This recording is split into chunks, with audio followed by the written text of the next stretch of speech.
By the time we went into Iowa, we had the mindset of, oh God, I just need 5 seconds to breathe. It's not so easy to throw a bunch of people into a room after you had, say, 5 years to put your first record together and having songs that didn't quite make it because they weren't quite good. And now you're thrown into a room and you go, okay, write lots of songs and make them all be great.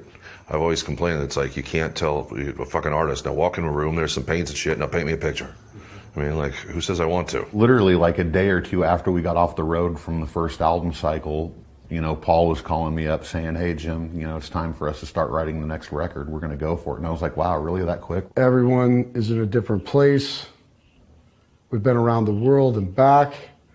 Never thought we were getting off the road, and boom, got to write a second record. We were going to take a little more time. We talked about taking a little more time, but I don't know, pressure being what it is, we decided we didn't want to be away too long.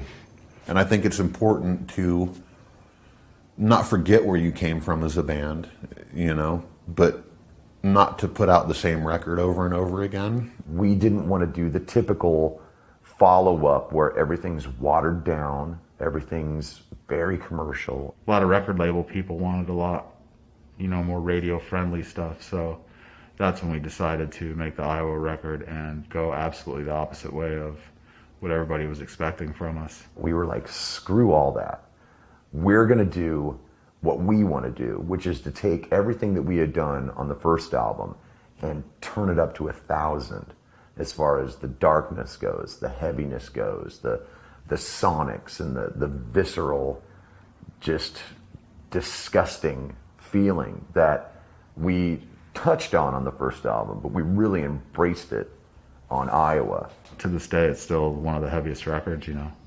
Left Behind was made of an older song. I can remember when I first did it, it was much more melodic than it became. And Ross was like, no, you're trying too hard. Let's get a little more guttural and put a lot more emphasis on it and just make it a smack in the mouth.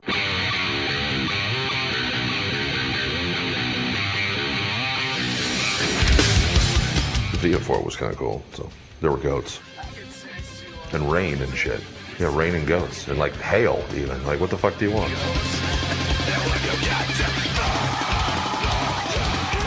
That's what Ross does. He finds the scary moments, the dangerous moments, and he amplifies those, and he pushes you to amplify them.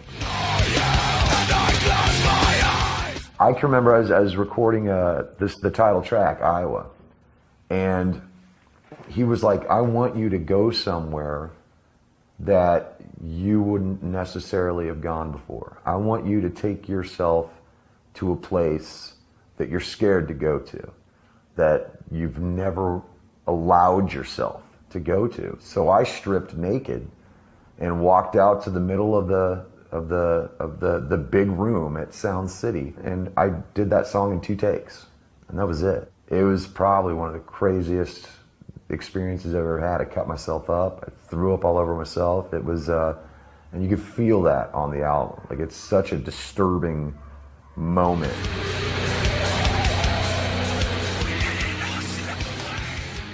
Second clown. Don't talk to me. Not available. Not welcome. Get the fuck out of here. Look at my face. I don't want to talk to you. I don't want you around. I have nothing to say. This is how the world feels. I'm part of the world. Deal with it. Not a good clown, for sure. That clown was asked to never come back, actually, by certain people.